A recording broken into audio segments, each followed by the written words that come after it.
വായന നമ്മുടെ ഈ ഒരു ലോകത്തുണ്ട്. അതിൽ ഒന്നാണ് നമ്മൾ പുസ്തകം കയ്യിലെടുത്ത് വായിക്കുക എന്നത്. പിന്നെ മറ്റൊന്നാണ് നമ്മുടെ ഗൂഗിളിലും മറ്റും PDF-ഉം അതുപോലെ തന്നെ അതിനായിട്ട് ആപ്പുകളൊക്കെ ഉണ്ട്, അതിൽ വായിക്കുക, അതായത് ഡിജിറ്റൽ വായന. സാറിന് ഏറ്റവും ഇഷ്ടപ്പെട്ട വായന ഏതാണ്? ചോദ്യം വളരെ നല്ലൊരു ചോദ്യമാണ്, വളരെ സർഗാത്മകമായ ചോദ്യമാണ് അവരുടെ ചോദ്യം. കാരണം അതിൽ അവരത് ഉപയോഗിച്ചിരിക്കുന്നത് വായന പല രീതിയിലുണ്ട് എന്നുള്ളതാണ്. തീർച്ചയായിട്ടും ഉണ്ട്. കാരണം കാഴ്ച ഒരു വായനയാണ്. നമ്മൾ സ്കൂളിലേക്ക് വരുന്ന വഴിക്ക് നമ്മൾ കാണുന്ന കാഴ്ചകളൊക്കെ ഒരു തരത്തിൽ അല്ലെങ്കിൽ മറ്റൊരു രീതിയിലുള്ള വായനയാണ്. നല്ല ചിത്രങ്ങൾ കാണുന്നത് ഒരു തരത്തിലുള്ള വായനയാണ്.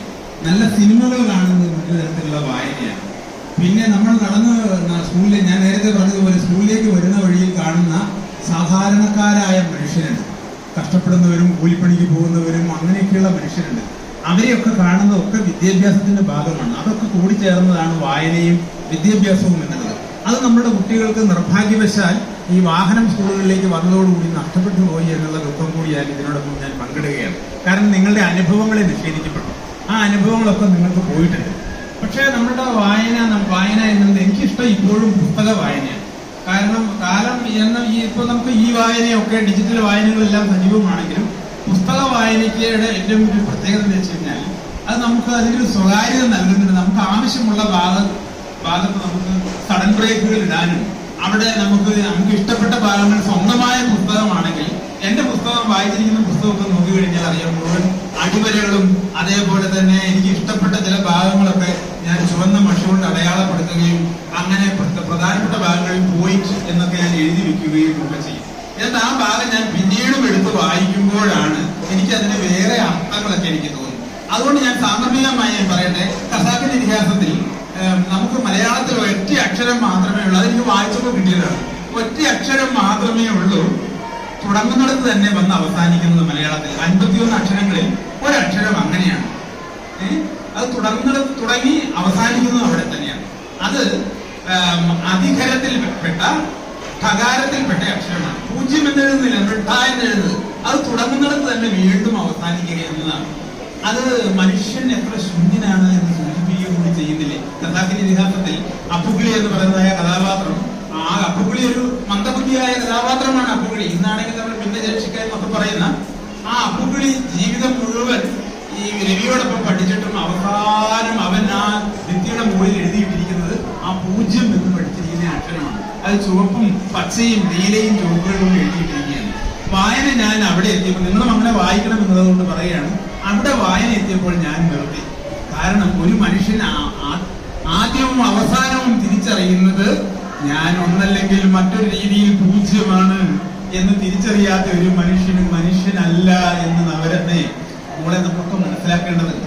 ഞാൻ വലിയ ഹെഡ് മാസ്റ്ററോ പ്രിൻസിപ്പളോ ഒക്കെ അപ്പുറം ഞാൻ എത്ര ശൂന്യനാണ് എന്നുകൂടി തിരിച്ചറിയാൻ എന്നെ പ്രേരിപ്പിച്ചത് ഖസാക്കിന്റെ ഇതിഹാസത്തിൽ അവസാന ഭാഗത്തുള്ള അപ്പുകിളി ആ ബോർഡിന്റെ മുകളിൽ എഴുതി വെച്ചിരിക്കുന്ന 0 എന്നുള്ള വാക്ക് അതിലവിടെ പറയുകയും ചെയ്യുന്നുണ്ട്. മാസ്റ്റേ രവിയോട് പറയുകയാണ്, മാസ്റ്റേ സത്യത്തിൽ നമ്മൾ ഇതൊക്കെ ഇത്രയൊക്കെ പഠിച്ചാൽ മതിയല്ലേ?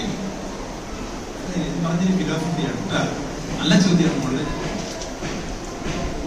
പിന്നെ സാർ, നമ്മുടെ ഈ ഒരു കോഴിക്കോട് എന്ന നഗരത്തിലെ യുനെസ്കോയുടെ സാഹിത്യ നഗരം എന്ന പദവി ലഭിച്ചിട്ടുണ്ട്. എന്താണ് സാറിന്റെ അഭിപ്രായം?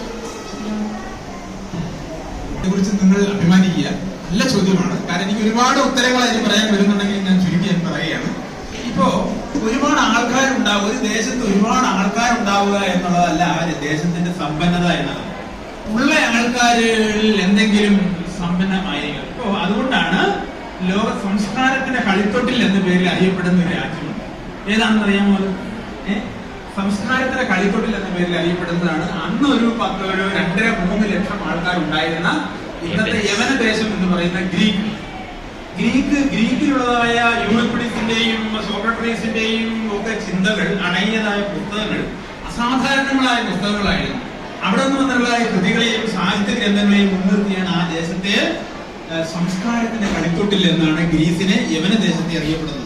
അവിടെയാണ് ലോകത്തെ ഞെട്ടിക്കുന്ന പ്രഗത്ഭരായ നാടകകൃത്തുക്കൾ, പ്രഗത്ഭരായ ചിന്തകന്മാർ, സോക്രട്ടീസ്, പ്ലാറ്റോ, അരിസ്റ്റോട്ടിൽ പോലുള്ളതായി പ്രഗത്ഭരായ ആൾക്കാരൊക്കെ വന്നത് അവിടെ നിന്നാണ് വന്നത്. നമുക്ക് ഒരുപാട് ആളുണ്ടായിട്ട് എല്ലാ ദിവസവും അയാൾ സ്വപ്നം കാണും. ചുരുക്കിയ പറയുകയാണ് എല്ലാ ദിവസവും അയാൾ സ്വപ്നം കാണും. സ്വപ്നം കാണുന്ന കാര്യം എന്താണെന്നറിയാമോ?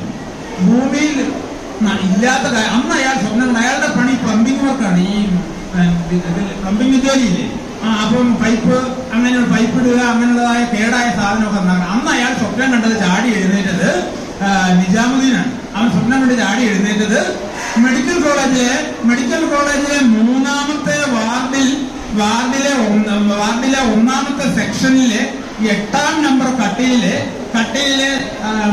ആണി തുരുമ്പിച്ചു പോയിരിക്കുന്നു എന്നതാണ് സ്വപ്നം കണ്ടിരിക്കുന്നത്. അന്നാണ് സ്വപ്നം കണ്ടതാണ്. മെഡിക്കൽ കോളേജിന്റെ ഇത്രാമത്തെ വാർഡിലുള്ളതായ താഴെയുള്ളതായ ഇടതുഭാഗത്തുള്ള കട്ടിലിന്റെ ആണി തുരുമ്പിച്ചു പോയി എന്നുള്ളതാണ് അയാൾ സ്വപ്നം കണ്ടതാണ്. അയാൾ അതിവേഗത്തിൽ ഇത് സാധനം എടുത്ത് ഓടുമ്പോ സഞ്ചിയും എടുത്തുകൊണ്ട് അയാളുടെ ബാധ്യതയിൽപ്പെട്ട കാര്യമാണ്. ആ ഓടി അയാൾ ഓടുമ്പോൾ ഉമ്മച്ചി ഇങ്ങനെ വിളിച്ചു പറഞ്ഞു, ഇന്ന് എന്താടാ മോനെ നീ സ്വപ്നം കണ്ടത് എന്നിങ്ങനെ ചോദിച്ചു. അപ്പൊ എന്ന് പറഞ്ഞാൽ എന്താ അർത്ഥം? എല്ലാ ദിവസവും സ്വപ്നം കാണും, അധിക ദിവസവും സ്വപ്നം കാണാറുള്ളത്. ഇന്ന് എന്താടാ മോനെ നീ സ്വപ്നം കണ്ടത് എന്ന് ചോദിച്ചു. അതിനൊന്നും ഉത്തരം പറയാതെ, കാരണം ഞാൻ പറയുന്ന ഉത്തരം ഒന്നും ഉമ്മച്ചിക്ക് മനസ്സിലാവൂല. അതുകൊണ്ട് ഇറങ്ങി ഓടി മെഡിക്കൽ കോളേജിലെത്തി. മെഡിക്കൽ കോളേജ് ചെല്ലുമ്പോൾ സെക്യൂരിറ്റി കയറ്റി വിടുന്നില്ല.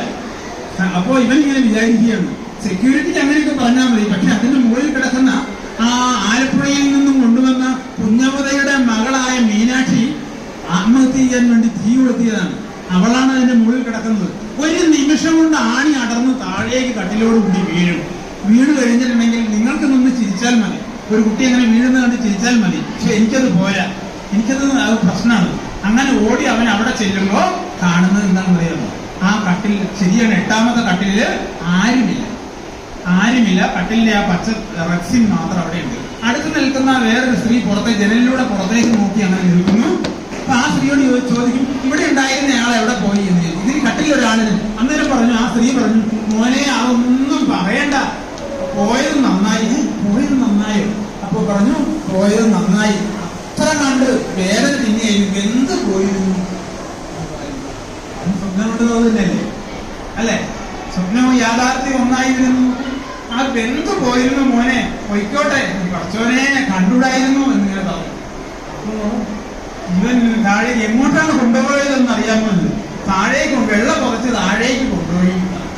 അങ്ങനെ അവൻ ഓടി താഴെ ഇറങ്ങി നോക്കുമ്പോഴേക്കും ഏതൊക്കെയോ പെൺകുട്ടികൾ അഗ്നിബാധയേറ്റ് ഇങ്ങനെ മെഡിക്കൽ കോളേജിലേക്ക് ഇങ്ങനെ കൈകൾ നീട്ടി ഓടി വരുന്നതായി അവൻ കണ്ടു. അവനിങ്ങനെ കാണുകയാണ്, മനസ്സുകൊണ്ട് കാണുകയാണ്, പ്രത്യക്ഷത്തിൽ കാണുകയല്ല, മനസ്സുകൊണ്ട് കാണുകയാണ്. എന്താണെന്നുള്ള കാര്യം എനിക്ക് എപ്പോഴും അത്ഭുതം. അതുകൊണ്ട് യുനെസ്കോ എന്നുള്ള പദവി നല്ല കാര്യമാണ്. അതിലൂടെ നമ്മൾ കുറെ കാര്യങ്ങൾ നേടിയെടുക്കാൻ നിങ്ങൾക്ക് കിട്ടാവുന്ന ഏറ്റവും വലിയ, നിങ്ങളുടെ കാലത്താണ് യുനെസ്കോ എന്ന് പ്രഖ്യാപിച്ചത്. അതും നിങ്ങൾക്ക് അഭിമാനമുള്ള കാര്യം. 1000 എഴുത്തുകാരെ കുട്ടികൾ വായിക്കുന്നു എന്ന സവിശേഷമായ പരിപാടിയുടെ ഭാഗമായി MTയെയും വൈക്കം മുഹമ്മദ് ബഷീറിനെയും മാധവിക്കുട്ടിയെയും പൗലോ കലോയെയും വിക്ടർ ഹ്യൂഗോയെയും ചേതൻ ഭഗതിനെയുമെല്ലാം കുട്ടികൾ സ്പർശിക്കുകയാണ്, അടുത്തറിയുകയാണ്. വായനയുടെ പറുദീസയിലേക്കുള്ള ഒരു സഞ്ചാരം.